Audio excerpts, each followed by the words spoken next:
7, 80년대 한국 교회가 급성장할 때에 교회마다 부흥회를 많이 했습니다.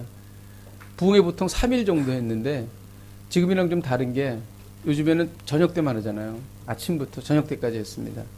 요즘에 그 중국 교회가 부흥하면서 집회를 하게 되면 오랜 시간 하는 것처럼 옛날에도 그랬습니다. 그래서 이제 부흥회 첫날 딱 그 강사 목사님 올라오실 때 딱 목사님 목소리 들으면 은혜가 있구나, 없겠다. 압니다. 목소리가 딱 쇳소리가 나와야 됩니다. 믿습니까? 이게 아니라 믿습니까? 예, 그리고 또 하나 조건이 있는데 뭐냐면 그 강사 목사님이 우여곡절이 많아요. 파란만장한 인생을 살아야 합니다. 그래서 어떤 분은 조폭 출신 목사님도 계셨고 감옥에 한두 번 들락날락 해야 되고, 그리고 또 하나 반드시 필요한 게 죽을 병에 걸렸다 살아나야 돼요. 그런 그 스토리가 있어야 은혜가 딱 임합니다. 이 그 부흥회 때에 가장 중요한 날이 3일입니다. 3일 밤. 3일 밤에는 이 저녁에 은혜를 받아야 되겠다. 사람들이 이제 성도들이 생각을 하고 미리 일찍 와가지고 자리도 막 잡아놔요. 그래가지고 막 그 자리 때문에 막 승강이를 벌이기도 하고 막 그렇습니다. 황사 목사님 딱 올라와서 3일 저녁 때는 목사님 톤도 다르고 자세 준비 다 다릅니다. 딱 해가지고 올라오셔가지고 그 뭐 이렇게 은혜로운 말씀 전하시죠. 뭐 어떤 때는 막 야단도 치세요. 어떤 때는 뭐 칭찬도 하시고, 어떤 때는 또 막 웃기기도 하시고 울리기도 하시고 막 그렇습니다. 그래서 말씀이 딱 끝나면 기도가 시작이 되는데 정말 그때 그 성도들이 기도할 때 보면 정말 뜨겁게 기도합니다. 막 방언으로 기도하고 일어서서 기도하고 막 박수치고 기도하고 막 울부짖으면서 기도하고요. 막 그 정말 놀라운 일들이 막 일어납니다. 그때 치유와 회복이 일어나죠. 그래서 막 불치병이 고침받기도 합니다. 그래서 휠체어 타고 오셨다 일어나기도 하시고요. 정말 그 오랫동안 고질병 막 고쳐지기도 하고요. 막 놀랍습니다. 때로는 악귀에 들렸던 사람이 막 떠나가기도 해요. 그럼 막 그냥 막 분위기 이상해지면 막 소리 꽥 지르면 막 사람 쳐다보고 말이죠. 분위기 쌓여졌다가 목사님 또 막 안수하고 기도하고 그러면 또 귀신 떠나가고 눈이 제대로 돌아오고 막 정신 차리고 말이죠. 딱 그걸 보면서 그런 일들도 막 있고 그랬죠. 뜨거운 그 3일 밤 저녁. 예. 이것이 바로 한국교회의 부흥회입니다. 먹고 살기가 힘들고 어려울 때 하나님께서 우리 그 부흥회를 통해서 우리 민족에게 위로 주시고 또 우리에게 부흥을 허락해 주셨습니다. 지금 오늘 본문에 보면 이스라엘 백성들은 시내산에 도착했습니다. 출애굽하고 나서 3개월 만에 도착한 것이죠. 시내산에서 놀라운 일들이 있었죠. 가장 큰 것은 십계명 받았죠. 그리고 거기서 첫 유월절 지켰습니다. 그리고 성막을 거기에서 이제 시작을 하게 되는 것이죠. 이 시내산에 도착해서 오늘 본문에 보게 되면은 셋째 날이라고 하는 말씀이 단어가 4번 나옵니다. 셋째 날에 셋째 날에 셋째 날에 이렇게 나옵니다. 그래서 시내산에 도착했을 때 첫째 날에 어떤 일이 일어났습니까? 첫째 날에 하나님의 말씀 들었습니다. 하나님께서 출애굽 19장 5절에서 6절에 이렇게 말씀하십니다. 우리 같이 한번 읽어보겠습니다. 첫째 날에 우리가 들었던 말씀입니다. 시작. 세계가 다 내게 속하였나니 너희가 내 말을 잘 듣고 내 언약을 지키면 너희는 모든 민족 중에서 내 소유가 되겠고 너희가 내게 대하여 제사장 나라가 되며 거룩한 백성이 되리라. 너는 이 말을 이스라엘 자손에게 전할지니라. 하나님께서는 10가지 재앙 그리고 홍해바다의 갈라짐 이러한 모든 역사를 통해서 하나님께서 궁극적으로 하시고 싶었던 말씀이 있었다는 것이죠.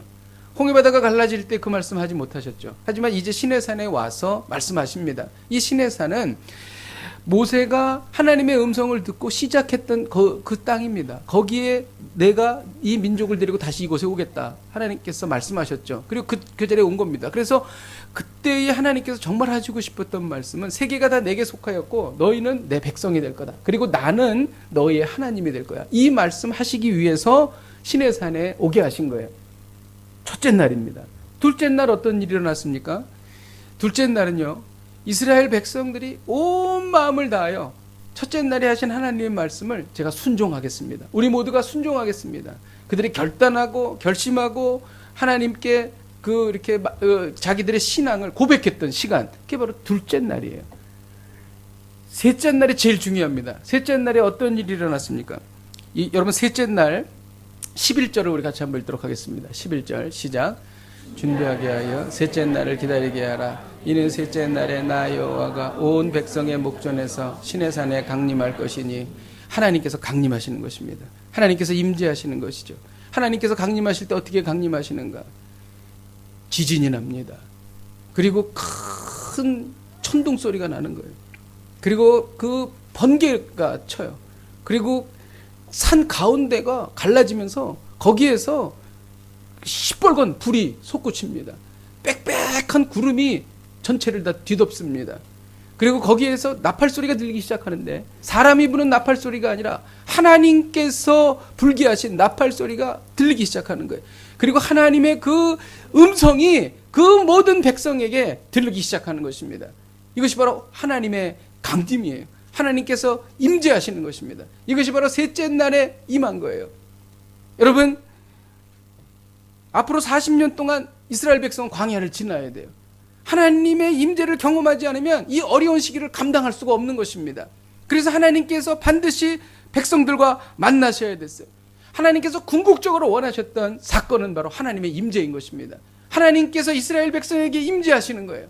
이 임재하시는 이 놀라운 장엄한 이 광경이 오늘 하나님께서 우리를 통해서 주시는 말씀인 것입니다. 여러분, 우리는 신의 산에 하나님의 임재로부터 메시지를 얻어야 돼요. 그것은 무엇입니까?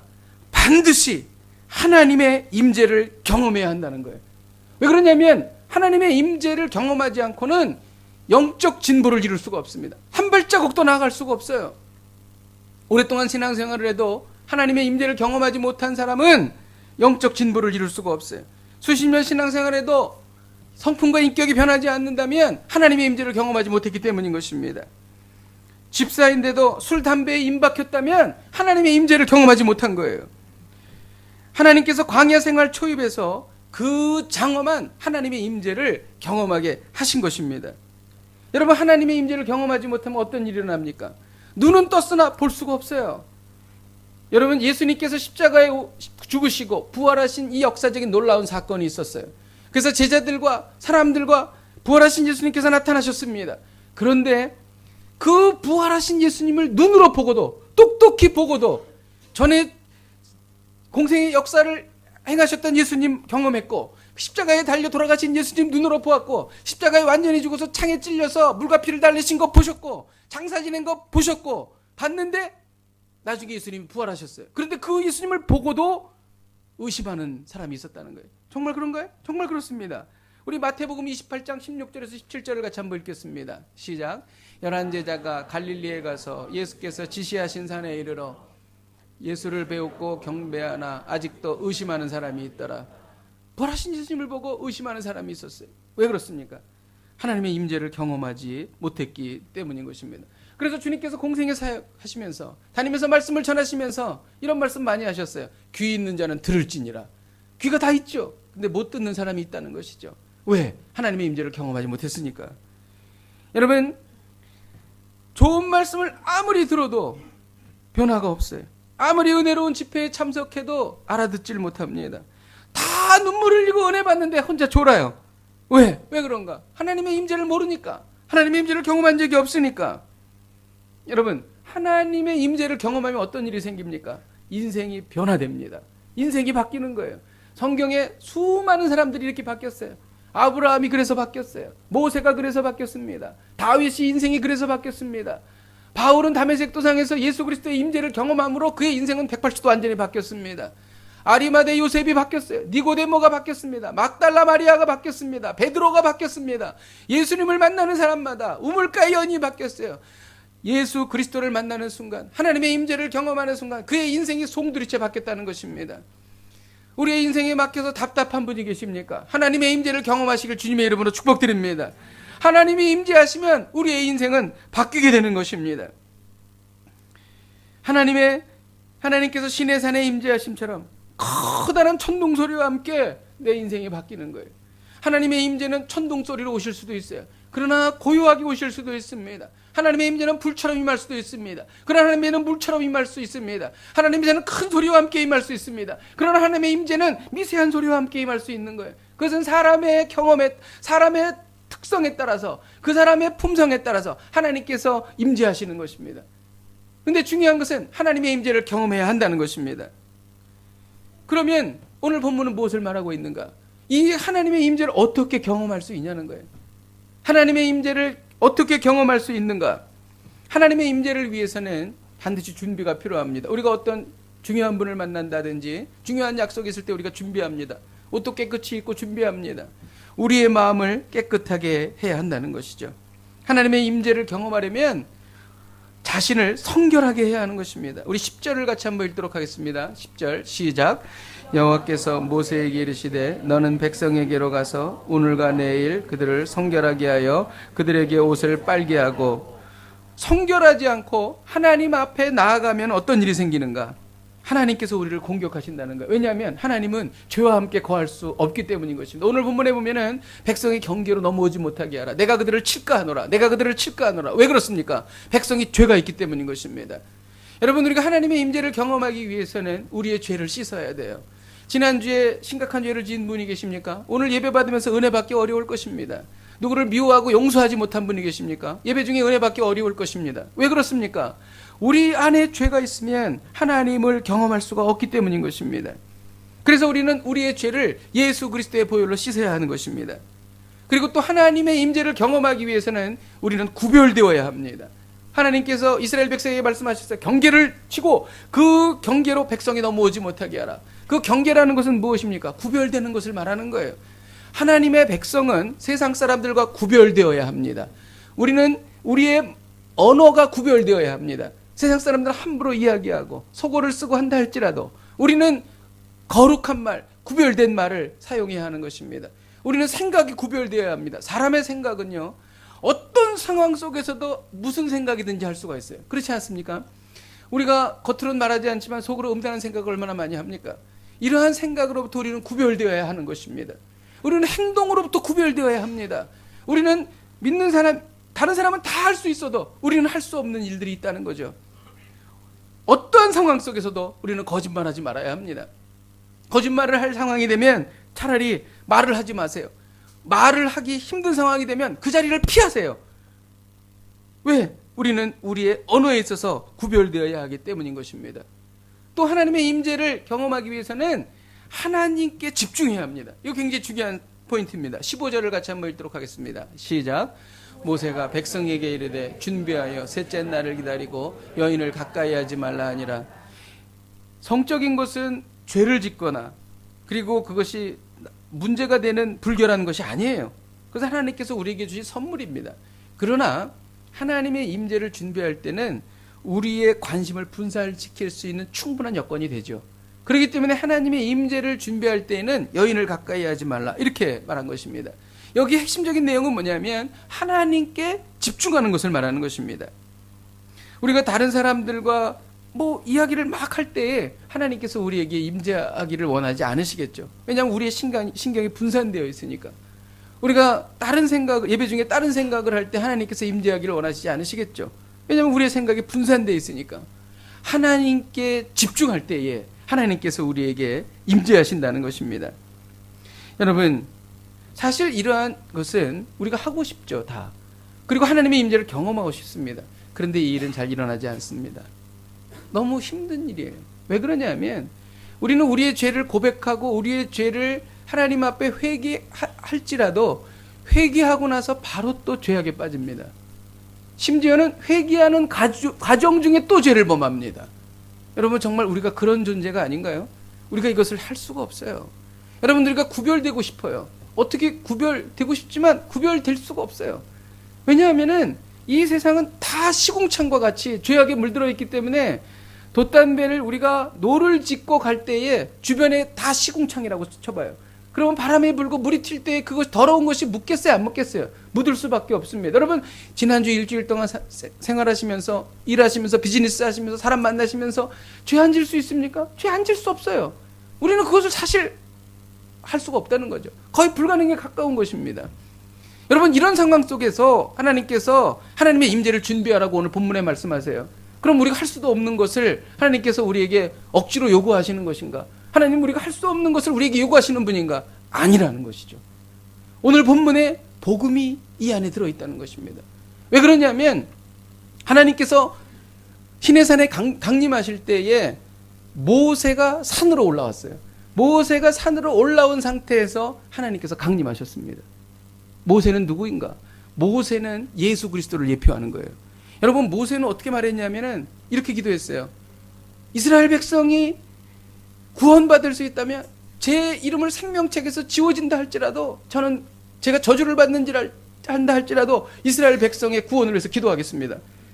예수님도 인류의 죄 때문에 스스로 저주받아서 십자가에 죽으신 분이세요. 이것이 바로 모세인 것입니다. 여러분, 모세가 또 어떤 일을 했습니까? 히브리서 11장에 보면은 공주의 아들이라 칭함을 거부하고 백성들과 함께 고난받기를 즐거워했다, 이렇게 말하고 있어요. 예수 그리스도께서는 하늘 보좌를 버리시고 육신을 입고 이 땅에 오셔서 죄 많은 인생들과 함께 거하셨다는 것입니다. 모세는 예수 그리스도를 예표하는 것입니다. 그래서 우리는 정결할 수 없고, 우리는 구별될 수 없고, 우리는 정말 하나님께 집중할 수 없는 그러한 사람들이지만, 예수 그리스도 때문에 우리가 이 문제를 해결하고, 예수 그리스도 때문에 하나님께서 우리에게 임재하신다는 것입니다.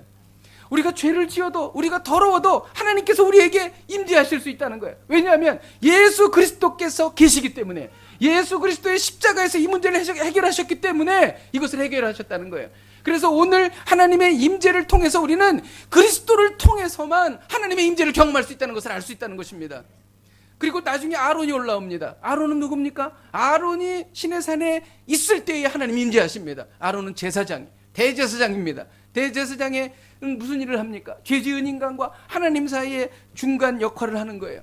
중보자가 되어서, 통로가 되어서 하나님과 사람을 연결시키는 그러한 일들을 하는 게 대제사장이에요. 그 역할을 하시는 분이 누구세요? 예수 그리스도인 것입니다. 그래서 오늘 본문에서 우리는 분명하고 선명한 복음을 눈으로 보는 거예요. 아, 나는 할 수 없지만 그리스도 예수로 말미암아 나는 할 수 있구나를 알 수 있는 거예요. 복음이 뭐예요? 복음은 요나서 2장 9절이에요. 오직 구원은 주께로 말미암는다. 오직 하나님의 임재는 예수 그리스도로부터 시작된다. 예수 그리스도를 통해서 우리는 하나님의 임재를 경험할 수 있다는 것을 말하는 것입니다. 이 복음을 붙잡으시길 주님의 이름으로 축복드립니다.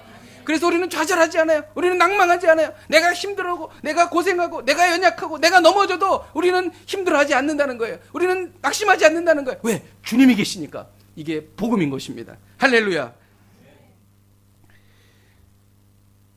하나님은 어떻게 임재하시는가? 우리의 일상 중에 어떻게 임재하시는가? 시내산에 불처럼 우리에게 임하지는 않으시지 않습니까? 그럼 우리 일상에 우리가 하나님의 임재를 어떻게 경험해야 합니까? 여러분, 하나님은요, 말씀으로 임재하십니다. 요한복음 1장 14절에 보면은 정말 그 말씀으로 임재하시는 하나님을 우리는 보게 돼요. 말씀이 육신이 되어, 우리 다시 한번 읽읍시다. 시작. 말씀이 육신이 되어 우리 가운데 거하심에 우리가 그의 영광을 보니 아버지의 독생자의 영광이요 은혜와 진리가 충만하더라. 여러분, 저는 여러분에게 선포합니다. 저는 확실히 있게 바랍니다. 말씀이면 됩니다. 다른 거 필요 없습니다. 물론 필요할 수도 있어요. 그러나 말씀이 핵심입니다. 여러분, 많은 프로그램 필요 없어요. 하나님의 말씀이면 충분합니다. 저는 우리가 말씀을 읽기를 원합니다. 저는 우리가 말씀을 읽는 방을 만들었으면 좋겠어요. 싱우안에도 만들고, 후이징에도 만들고, 또 우리가 시내에도 만들었으면 좋겠어요. 모여서 딴 거 안 하는 겁니다. 말씀만 읽는 거예요. 말씀을 읽을 때, 하나님의 말씀을 읽을 때 좀 이렇게 딱딱하잖아요. 그런데 요즘에 좋은 앱이 나왔어요. 앱이 드라마 바이블, 성경을 그 예수 그리스도 크리스찬 배우들이 그 연극하듯이 이렇게 다 녹음을 했어요. 창세기서부터 요한계시록까지. 기가 막힙니다. 여러분, 지루하지 않습니다. 효과 음향도 있습니다. 뭐 하나님의 목소리, 예수님의 목소리, 뭐 다 뭐 간사한 사람의 목소리 뭐 다 합니다. 그런데 중간에 성경 보면은 가라사대 이렇게 하고 이제 말이 나오지 않습니까? 가라사대 뺍니다. 어색하니까. 그냥 말로만 딱 대화를 해요. 제가 그동안 읽었던 그러한 성경 중에 제일 좋습니다. 여러분, 이것으로 성경 읽기를 주님의 이름으로 축복드립니다. 참으로 놀라운 일인데 거기에는 아무런 설명이 없고 주회도 없고 설교도 없습니다. 딱 모여서 1시간 반, 2시간 성경만 읽는 거예요. 그러면 85시간이면 성경을 처음부터까지 다 읽습니다. 성경만 읽는데 읽다 보면은 중간에 어떤 분이 눈물을 흘립니다. 성령을 받습니다. 하나님의 임재 가운데 들어갑니다. 문제가 해결됩니다. 저는 성경 읽다가 병이 치유될 줄로 믿습니다. 성경 읽다가 귀신 나갈 줄로 믿습니다. 성경 읽다가 관계가 회복될 줄로 믿습니다. 성경이면 됩니다. 왜냐? 하나님의 말씀은 살아계신 하나님이세요.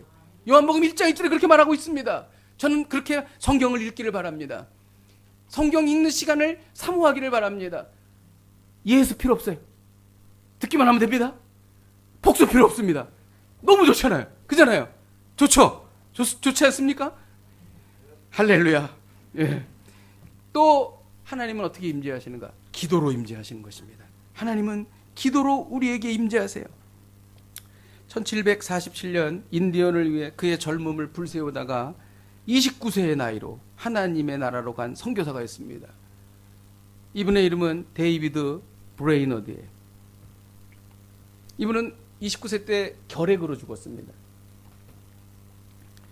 이분은 인디언을 위해서 선교하던 선교사님입니다. 인디언들은 당시에 싸우고 거짓말하고 심지어 살인을 하는 것도 양심의 가책 없이 하던 그런 사람들이었어요. 그런데 그의 설교가 그 인디언들의 마음을 녹였습니다. 그때 당시를 이렇게 표현한 것이에요. 은혜의 소나기를 홍수처럼 쏟아붓게 하셨다.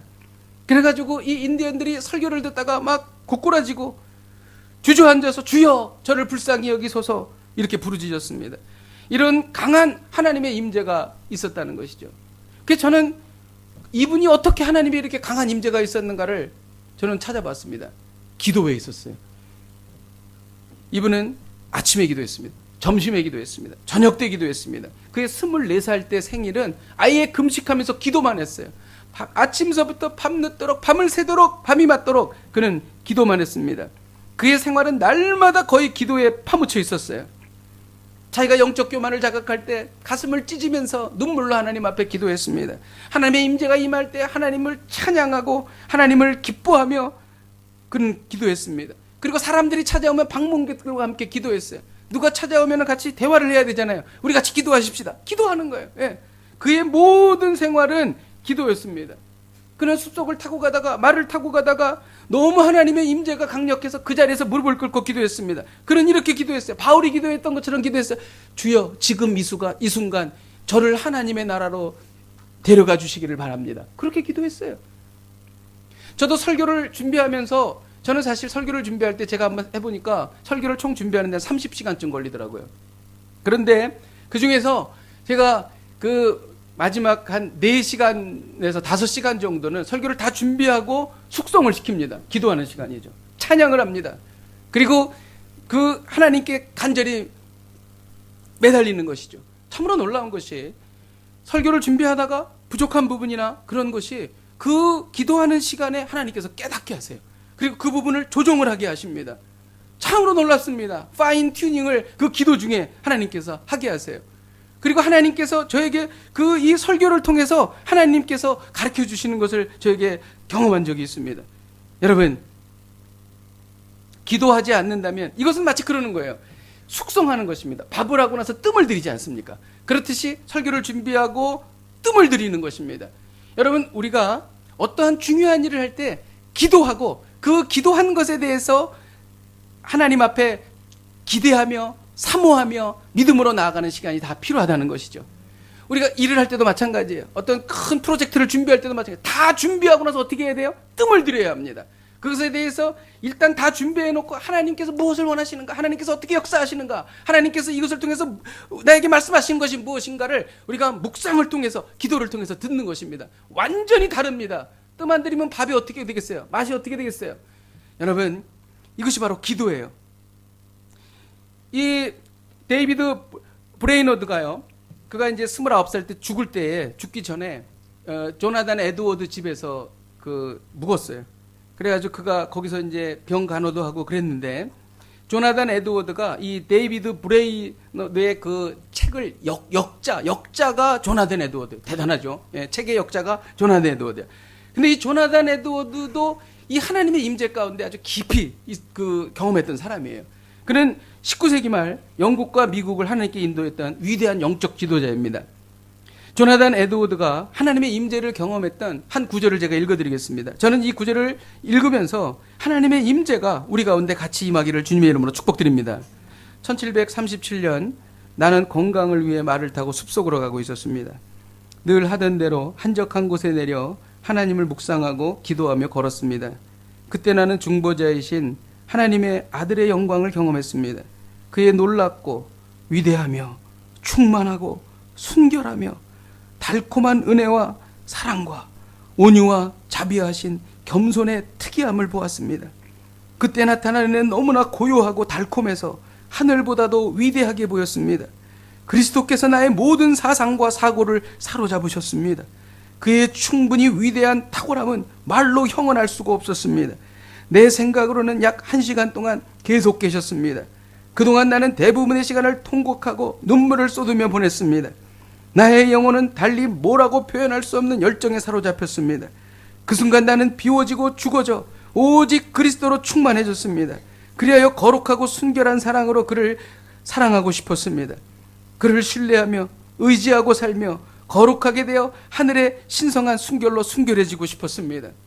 신학교 다닐 때 제가 어린이 부흥회 많이 다녔어요. 어린이 부흥회 준비하기 전에 한 달, 2달 전부터 계속 산기도 들어갑니다. 산에 저기 합신 뒤에 산에 올라가서 산에서 기도하는데 산에서 막 기도하다가 비가 올 적이 있습니다. 막 소나기가 쏟아지면은 손을 들고 하늘을 쳐다보면 소나기가 막 그냥 진짜 정말 입체적으로 그냥 3D로 막 쏟아지면서 얼굴에 막 맞으면서 하는데 그때 교만한 생각이 들어요. 내가 이렇게 기도하는구나 그런 생각이 들어요. 근데 굉장히 기분 좋습니다. 그래서 막 소리를 지르고 막 기도를 하는데 언젠가 하나님께서 저에게 임재하시더라고요. 그 하나님께서 주시는 평안한 기쁨, 정말 모든 것을 다 얻은 것 같은 기쁨, 이 벅차오르는 그 충만함, 어떻게 말을 할 수가 없어요, 정말로. 예. 하나님께서 그렇게 역사하시는 것을 경험했습니다. 여러분, 하나님의 임재만큼 기쁜 일은 없습니다. 하나님의 임재만큼 내 인생에 대단한 역사는 없어요. 하나님의 임재가 임하는 순간 문제는 해결됩니다. 하나님의 임재가 임하는 순간 막혔던 길이 열리기 시작해요. 보이지 않던 길이 보이기 시작하는 것입니다. 답답함이 시원케 되는 것입니다. 냉랭한 가슴이 뜨거워지기 시작하는 것입니다. 여러분, 이것이 바로 하나님의 임재예요. 하나님께서 오늘 이것을 우리에게 허락하시기를 바랍니다. 저는 설교를 준비하면서 그랬어요. 이 설교는 무엇을 여러분들에게 가르쳐드리거나 새로운 것을 말씀드리거나 그런 시간이 아니다. 이 시간은 우리가 간절한 마음으로 예수 그리스도의 보혈의 공로에 의지하여, 저는 확신합니다. 예수 그리스도에게 의지하는 자는 한 사람도 빠짐없이 하나님의 임재를 경험한다. 왜? 그것이 복음이니까. 이 놀라운 은혜를 누리시기를 주님의 이름으로 축복드립니다. 말씀을 준비하면서 깨달은 것이 있습니다. 21절에 보면 여호와께서 모세에게 이르시되 내려가서 백성을 경고하라 이렇게 말씀하십니다. 그런데 제가 이 본문을 계속 읽어보면서 모세가 시내산에 올라온 게 2번이에요. 하나님께서 2번 부르셨어요. 시내산은 저도 가봤는데 굉장히 높아요. 그리고 기온이 40도가 넘습니다. 낮에 올라가다 죽을 수도 있어요. 그게 쉬운 산이 아닙니다. 잘못하다가 정말 큰일 날 수도 있는 산인데 거기를 하나님께서 2번 올라오라 그러셨어요. 그런데 2번 올라오라고 하신 말씀이 똑같아요. 처음에 모세야 올라오라 이렇게 말씀하셨어요. 뭐라고 말씀하셨냐면은 백성들에게 성결하게 하여라, 깨끗이 씻어라. 그리고 또 하나는 경계를 넘어오지 못하게 하라. 내가 그들을 칠까하노라 이렇게 말씀하셨어요. 그래서 이제 모세가 대답을 했죠. 하나님, 그렇습니다. 제가 그렇게 말씀대로 전하고요. 백성들은 그렇게 할 겁니다. 그렇게 얘기를 했어요. 그런데 하나님이 다시 내려가라고 말씀하십니다. 그러면서 뭐라고 말씀하시면 똑같은 말씀을 하시는 거예요. 성결케 하고 경계를 넘지 말게 해라. 그래서 모세는 할 수 없이 또 내려간 겁니다. 그 밑에까지 내려가서 또 백성들에게 이야기를 한 거예요. 하나님께서 왜 2번이나 똑같은 말씀을 하셨을까요? 그 이유가 뭘까요? 여러분, 그것에 대해서 생각해 보신 적 있으십니까? 오늘 집에 돌아가셔서 한번 이 본문을 보세요. 정말 모세는 2번이나 똑같은 일 때문에 2번 내려갔다 왔어요. 저는 그래서 이 본문 중에서 도대체 무엇이 차이가 있는지를 찾아봤습니다. 그랬더니 첫 번째 하나님께서 하신 말씀과 두 번째 하나님께서 하신 말씀이 차이가 있는 게 있었어요. 22절에 보면 또 여호와께 가까이 하는 제사장들에게 그 몸을 성결하게 하라. 내가 그들을 칠까 하노라. 모세가 백성들에게 내려가서 성결하게 하라고 했어요. 그러니까 제사장들이 다니면서 백성들에게 옷을 빨라 그러고 경계를 넘지 말라고 막 돌아다니면서 말을 한 거예요. 그런데 정작 제사장은 성결치 않은 것입니다. 제사장은 게으르게 자기의 성결에 게을렀다는 거예요. 등한시한 것입니다. 너무 타성에 젖어서 자신의 성결 작업에는 나태했다는 거예요. 이거 하나님 보신 것입니다.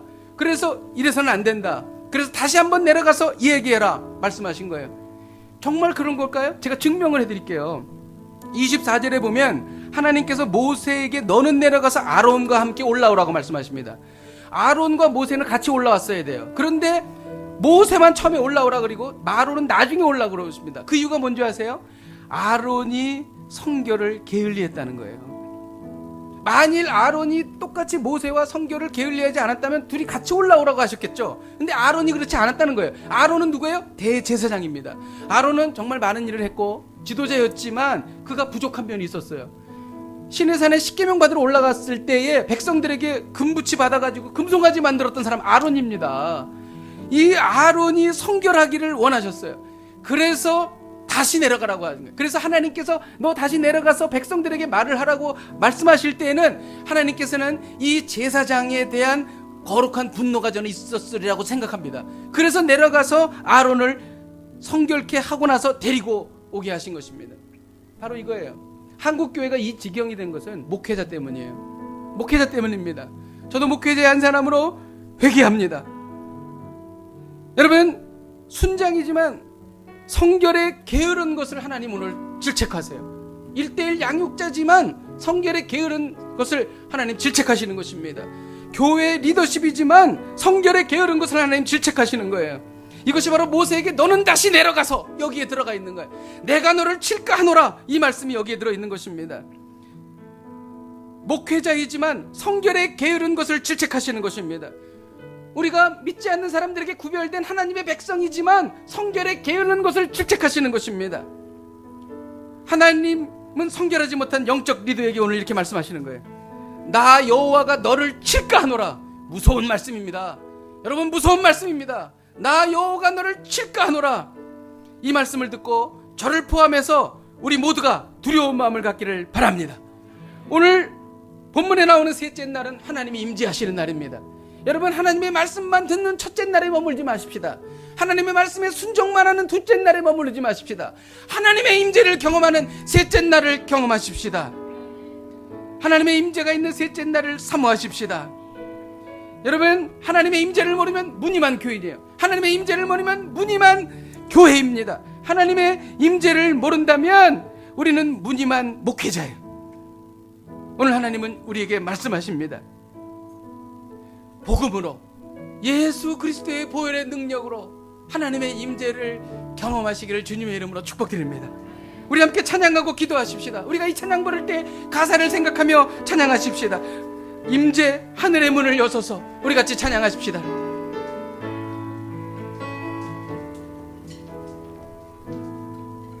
하늘의 문을 여소서 이곳을 주목하소서. 주를 향한 노래가 꺼지지 않으니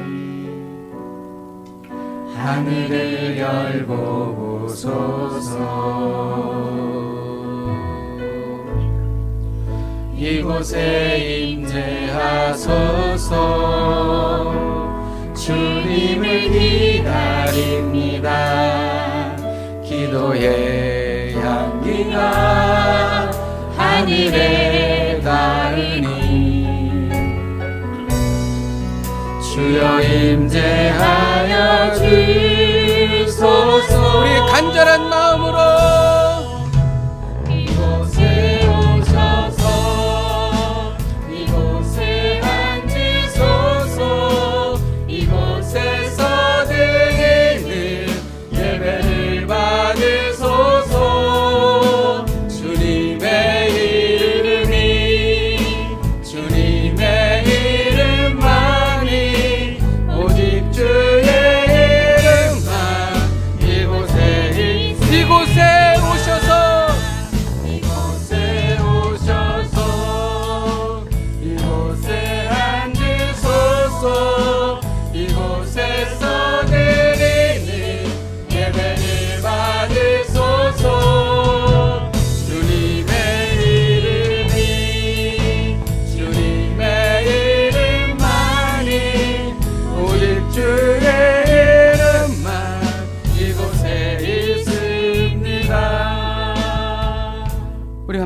때에 셋째 날을 경험하기 원합니다.